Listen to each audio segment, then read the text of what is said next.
XLOOKUP is an advanced version of VLOOKUP and it can solve a lot of problems that were not easily possible with VLOOKUP.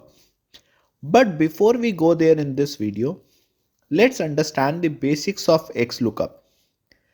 XLOOKUP looks for a value in a range, which is our lookup array or our second parameter.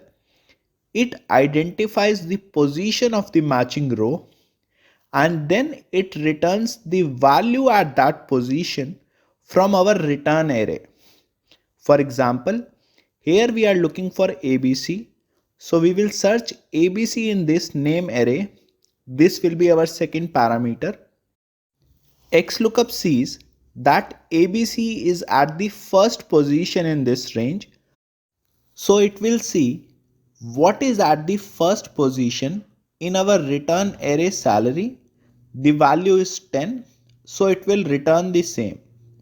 We can also return multiple columns using XLOOKUP.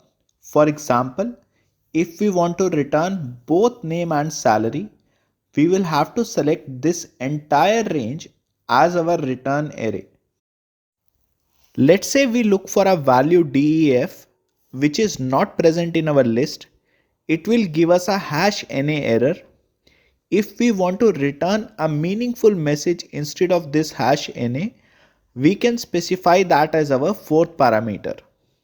Let's write value not found, and now instead of returning #NA, it will return value not found.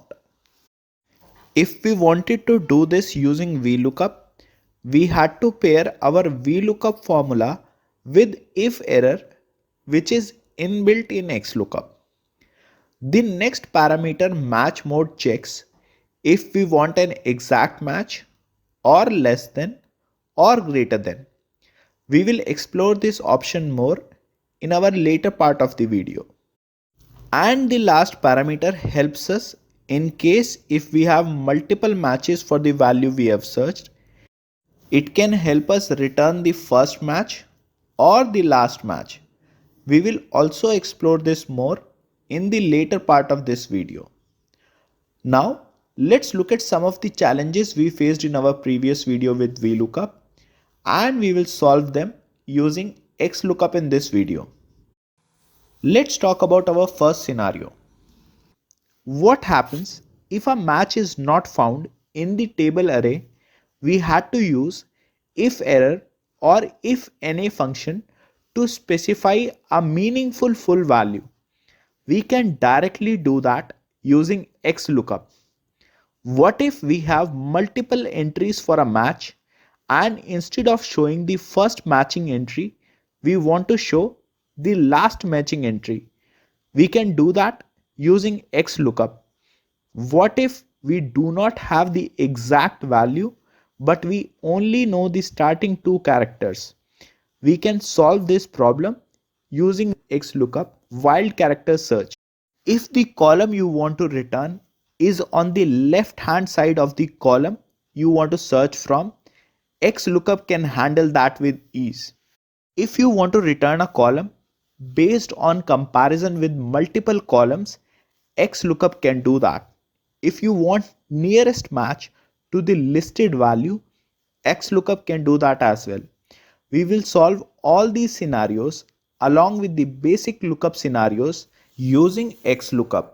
The question arises, if XLOOKUP is so powerful, why are people still using VLOOKUP and index match? There are two reasons behind it. Old habits die hard. People are so used to using VLOOKUP that it will take some time before everyone adopts it. XLOOKUP is not available in some of the older version, which is why people are still using VLOOKUP. Let's start with the first scenario. We want to get the price of a product on the basis of its name. We will write XLOOKUP and then we specify the first parameter, which is the lookup value. The second parameter is the lookup array where we are going to search the value. The third parameter is the return range which needs to be returned once the value is found. So product 2 is on second row in product name column and 39 is the second row on the price column, which is why 39 will be returned. Let's say we had specified product 12 instead of 2, which is not available. Normal lookup would have returned NA. Here we have an option to return a value in case a match is not found. That solves our first problem. We don't have to explicitly use if NA or if error.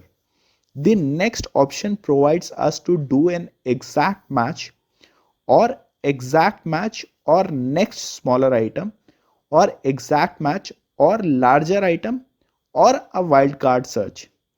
And the final decides which value should be returned in case we have multiple matches for our lookup value in the lookup array. So we saw that with XLOOKUP, we do not require if error or if NA function if the value is missing. Let's move on to the next example. We have multiple values for a single lookup value. How can we return the first or the last value? Here we have two rows for John. The initial one has the salary 10 while the last one has the salary 60. We will see how we can select both using our search mode parameter. So we will write XLOOKUP. John would be our lookup value. Employee name would be our lookup array. Salary would be the return array. Employee not found would be displayed in case if the name is not present. We want an exact match, so we will select the mode as 0. And now our search mode is what we need to alter based on what we want to display. If we want the first result to be displayed, we will choose 1. It will return 10. Else we will select -1 and it will return the last value. Let's look at another problem we faced with VLOOKUP. We saw that we cannot get employee ID from employee name using VLOOKUP. But the same is possible using XLOOKUP. We specify John as the lookup value, employee name as the lookup array, employee ID as the return array. We specify the value if not found. We perform an exact match and we select the first matching value. Bam! It returns what we wanted. We can also return multiple columns if we want. Instead of selecting just one column as the return array, if we return multiple columns, once a match is found, all the mentioned columns are returned. We saw another example in our previous video where we wanted to get the designation of employee based on their salary. Here salary will be our lookup value, reference salary will be our lookup array, designation will be the return array. Now after looking at just one glance, we can see that we do not have exact match here. So we need to choose from the remaining options for match mode. Let's quickly complete our XLOOKUP formula. The salary is our lookup value. Our lookup array would be this range. Now since we need to copy this formula to other cells and we do not want our lookup array to change, we will make it absolute. We select this range as our return array. Let's make it absolute as well. We will write not found as our fourth parameter. And now let's come to the match mode. The -1 option gives equals to or next smaller item. So for our lookup salary 10, if we choose -1, we do not have 10 in our reference salary. The next smaller salary is 8, for which our return array has intern. So we would get intern.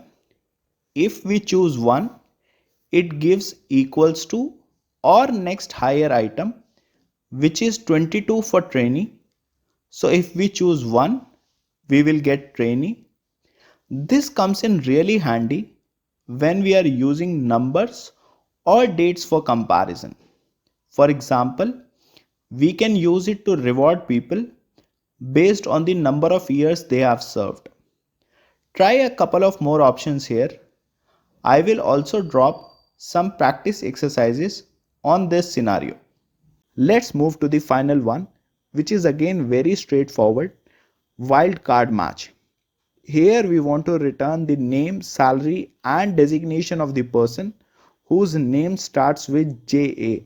So we do not have the full name, but we know that the name starts with JA. Let's write our XLOOKUP formula. JA would be our lookup value. Lookup array would be employee name. Employee name, salary, and designation would be the return array. We will specify not available in case if the value is not found. Now for match mode, we will choose 2 and we can choose 1 for the last one. We got not available. We used wildcard match, but we still did not get any match. This is because we just specified JA, did not specify any wildcard character after that. When we write star after it, it tells Excel we are looking for a string which starts with JA, and after that we can have anything else. And now we get our values. So you see, there is so much that can be done with XLOOKUP. Slowly, as more people switch to newer versions, XLOOKUP will gain much more popularity.